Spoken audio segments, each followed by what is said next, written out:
जय हिंद दोस्तों आज के इस वीडियो में हम चक्रवृद्धि ब्याज निकालना सीखेंगे, इसलिए इस वीडियो को अंत तक देखिएगा।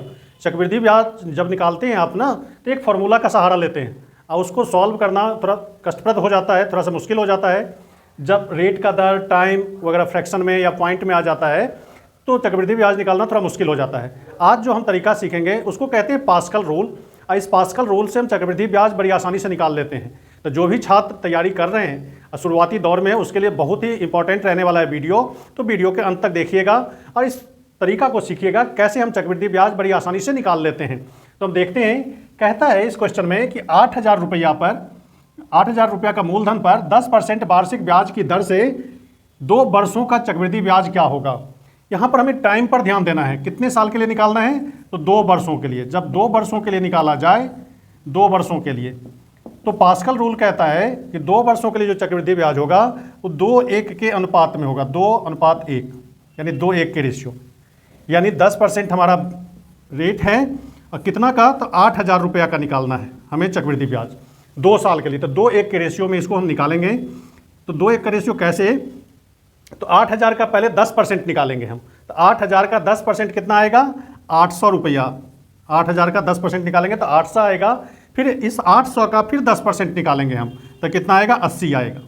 अब क्या करते हैं हम, इस 800 को 2 से गुना करेंगे तो 1600 प्लस 80 को 1 से गुना करेंगे तो 80, यानी ये हमारा चक्रवृद्धि ब्याज निकल गया। तो कितनी आसानी से आप निकाल लेते हैं चक्रवृद्धि ब्याज। तो हमारा चक्रवृद्धि ब्याज 2 साल के लिए 1680 रुपया हो जाएगा, किसका, 8,000 का। यानी कहने का मतलब 2 वर्ष के लिए जब चक्रवृद्धि ब्याज निकालना हो तो पास्कल ट्रायंगल रूल कहता है कि 2:1 के अनुपात में इस तरह से निकालेंगे। पहले 10% पूरा मूलधन का, फिर जो आएगा उसका फिर क्या निकालेंगे, 10%। फिर 800 को 2 से गुना करेंगे 1600, फिर 80 को 1 से गुना करेंगे 80, दोनों को जोड़ देंगे तो हमारा चक्रवृद्धि ब्याज निकल जाएगा। यहाँ पर एक बात और बता दूँ, ये जो 1600 रुपया हो गया, ये हमारा साधारण ब्याज होता है। क्या होता है, साधारण ब्याज। यानी 2 साल का यदि साधारण ब्याज निकालें 8,000 का तो 1600 आएगा। और ये जो यदि डिफरेंस पूछ दे कि 2 साल के चक्रवृद्धि ब्याज और साधारण ब्याज में क्या अंतर होगा, यहीं से आप समझ जाइएगा। साधारण ब्याज हमारा 1680 आया, चक्रवृद्धि ब्याज और साधारण ब्याज हमारा 1600, तो अंतर ये जो होता है बचा हुआ वो हमारा अंतर होता है। तो इस तरह से हमने 2 साल के लिए निकाल लिया। अब हम देखेंगे 3 साल के लिए यदि चक्रवृद्धि ब्याज पूछ दे तो हम क्या करेंगे, तब उसको हम देखते हैं इस तरह से। सवाल वही है, सिर्फ टाइम बदल गया है। 8,000 रुपया मूलधन पर 10% वार्षिक ब्याज की दर से 3 वर्ष का चक्रवृद्धि ब्याज क्या होगा। 3 वर्ष के लिए क्या करेंगे, तो फिर पास्कल रूल के अनुसार 3 वर्ष का हमें क्या निकालना है, चक्रवृद्धि ब्याज। 3 वर्ष में क्या चक्रवृद्धि ब्याज बनेगा, तो 3 वर्षों का चक्रवृद्धि ब्याज कैसे निकालेंगे, तो इसको 3-3-1 के रेशियो में बांटेंगे। 3-3-1 ये याद रखना है। 2 वर्ष के लिए पूछे तो 2:1 के रेशियो में, 3 वर्ष के लिए पूछे 3-3-1 के रेशियो में। 10% हमारा क्या है, ब्याज का दर। मूलधन क्या है हमारा, 8,000 रुपया। यानी 8,000 रुपया का 3 वर्ष का चक्रवृद्धि ब्याज निकालना है। तो करेंगे क्या, 8,000 का पहले 10% निकालो, तो 8,000 का 10% कितना हो जाएगा, 800। फिर 800 का 10% निकालेंगे तो कितना आएगा, 80। फिर 80 का 10% निकालो आप, तो कितना आएगा, 8। ये तो हमने निकाल लिया, 10% हर साल के लिए निकाल लिया। अब हमें चक्रवृद्धि ब्याज निकालना है, तो क्या करेंगे, 800 को 3 से गुना करेंगे, 8×3 = 2400, प्लस 80 को 3 से गुना करेंगे तो 240, 8×3 = 24, 240। फिर इस 8 को 1 से गुना करेंगे तो 8, तो जोड़ करके हमारा कितना बनता है, 8।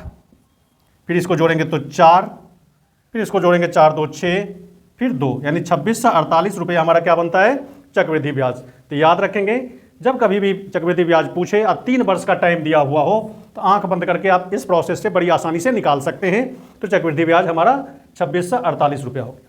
यहीं पर फिर बता दूं, ये जो 2400 हुआ ये हमारा सिंपल इंटरेस्ट हो जाएगा 3 साल का, और अंतर, ये दोनों अंतर हो जाएगा चक्रवृद्धि ब्याज और साधारण ब्याज का 248 रुपया। बचा हुआ ये जो दोनों है 2 साल का, ये 248 रुपया हमारा अंतर हो जाएगा CI माइनस SI का।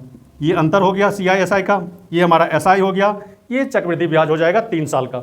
इस तरह से चक्रवृद्धि ब्याज आप बड़ी आसानी से निकाल सकते हैं इस पास्कल रूल को फॉलो करके। तो एक और क्वेश्चन देखते हैं। तो यहाँ पर ध्यान रखना, 3 साल के लिए 3-3-1 का अनुपात लेना है। अगला क्वेश्चन देखिए। अब देखिए सवाल वही है, 8,000 रुपया मूलधन पर 10% की वार्षिक ब्याज की दर से 4 वर्षों का चक्रवृद्धि ब्याज निकालना है। 4 वर्ष में चक्रवृद्धि ब्याज क्या बनेगा। अब चक्रवृद्धि ब्याज के फॉर्मूला से बनाएंगे तो थोड़ा सा मुश्किल हो जाएगा 4 वर्ष, क्योंकि वहाँ पर टाइम जो होता है पावर में होता है तो निकालना मुश्किल हो जाएगा।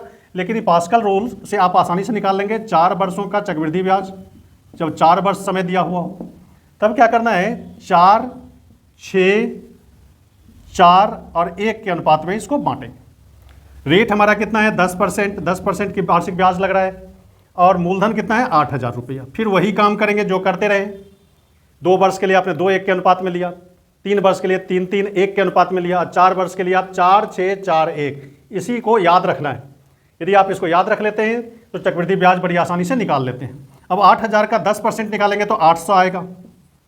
8,000 का 10% निकालेंगे तो 800 आएगा। 800 का फिर 10% निकालिए, इस 800 का 10% निकालना है तो कितना आएगा 80। फिर 80 का 10% निकालेंगे तो 8, 8 का 10% निकालेंगे तो कितना आएगा 0.8, तो 0.8 हो जाएगा। 8 का जब 10% निकालेंगे तो 0.80। अब क्या करते हैं, गुना करते हैं। 800 को 4 से गुना करेंगे तो कितना आएगा 8 चौक 3200। इसको 80 को 6 से गुना करेंगे, 8 छक्के 48, 4 से 80। 8 को 4 से गुना करेंगे 32 प्लस 0.8 को 1 से गुना करेंगे 0.8। अब इसी को जोड़ देंगे तो हमारा चक्रवृद्धि ब्याज आएगा। इसको यहाँ जोड़ करके लिखेंगे तो 0.8 तो है ही, 2 ये 2 लिखिए, 3 8 11, 11 का 1 हासिल 1, ये 5 2 7, ये 3। तो ये हमारा क्या हो गया चक्रवृद्धि ब्याज, 1,112 रुपया 80 पैसा। यदि यहाँ सिंपल इंटरेस्ट की बात करें तो 3,200 रुपया हमारा सिंपल इंटरेस्ट बनेगा 4 साल में। यदि अंतर पूछेगा तो इस सब को जोड़ देंगे तो अंतर आएगा, चक्रवृद्धि ब्याज और साधारण ब्याज का अंतर, ये हमारा CI हो गया। इसको जोड़ेंगे तो 2 8 3 11, 5 से 12.8, ये हमारा क्या हो गया CI और SI का अंतर हो जाएगा। तो कुछ इस तरह से आप पास्कल रूल को यूज करके चक्रवृद्धि ब्याज आप निकाल सकते हैं, बड़ी आसानी से निकल जाता है। अब पेपर में मैक्सिमम 2 या 3 साल का पूछता है, कभी कभी 4 साल का पूछ दे तो 4 साल का पूछ दे तो 4 6 4 1 के अनुपात में लेना है। वैसे परीक्षा में देखा गया है कि 2 साल या 3 साल का ही चक्रवृद्धि ब्याज पूछा जाता है, तो आप 2 साल के लिए 2 1 के अनुपात में ले लेंगे और 3 साल के लिए पूछे तो 3 3 1 के अनुपात में। इसको भी ध्यान रखना है, 4 6 4 1, ये पास्कल रूल है। कभी बड़े वीडियो में, लंबे वीडियो में हम आपको बताएंगे कि पास्कल ट्रायंगल रूल क्या होता है और किस कंसेप्ट पे काम करता है। तभी आप इस फॉर्मूला से काम चलाइए, 4 6 4 1 इस रेशियो में बांट करके आप चक्रवृद्धि ब्याज निकाल सकते हैं। तो इस तरह आप तैयारी करते रहें। यदि आप तो हमारा वीडियो जरूर देखिए झा एग्जाम पेज पर, यहाँ पर कंसेप्चुअल क्वेश्चन हम बताते हैं आपको। यदि आप टेस्ट देना चाहते हैं तो हमारे झा एग्जाम पेज पर आइए, उसको सब्सक्राइब कीजिए और इसके डिस्क्रिप्शन बॉक्स में आपको एक लिंक मिलेगा व्हाट्सअप का, व्हाट्सअप ग्रुप से जुड़िए, वहाँ पर हम टेस्ट लेते हैं और टेस्ट आप दीजिए, अपना स्कोर जानिए कि आपका कितना स्कोर आता है, आपकी तैयारी कैसी चल रही है। तो आप वहाँ पर लिंक पर क्लिक करके व्हाट्सअप ग्रुप से जुड़ सकते हैं, वहाँ पर टेस्ट दे सकते हैं और टेस्ट जरूर दीजिए। हर एक वीडियो के डिस्क्रिप्शन बॉक्स में आपको एक व्हाट्सअप ग्रुप का लिंक मिलेगा और ग्रुप में हमें जुड़िए। यदि आप फेसबुक और इंस्टाग्राम पर एक्टिव हैं तो वहाँ पर जा करके आप हमें फॉलो कीजिए, वहाँ पर भी आपको कमेंट बॉक्स में आपको लिंक मिलेगा, उस लिंक पर क्लिक करके आप हमारे व्हाट्सअप ग्रुप से जुड़िए। वहाँ पर आपको टेस्ट का भी लिंक मिल सकता है, तो आप वहाँ पर टेस्ट दीजिए। हम अभी अलग अलग सेक्शन यानी अलग अलग सब्जेक्ट का टेस्ट ले रहे हैं। मॉक टेस्ट दीजिए आप, जैसे जीके का, हिंदी का, मैथ का, रीजनिंग का, आपका कितना स्कोर आता है, हिंदी में कितना लाते हैं, जीके जीएस में कितना लाते हैं, मैथ और रीजनिंग में कितना लाते हैं। तो आप हमारा हर एक वीडियो देखिए और वहाँ पर आप टेस्ट दीजिए और टेस्ट में कितना स्कोर करता है तो आप अपनी तैयारी को जांचिए परखिए। आज इस वीडियो में बस इतना ही, अगले वीडियो में फिर हम बात करते हैं कुछ नए टॉपिक के साथ। धन्यवाद।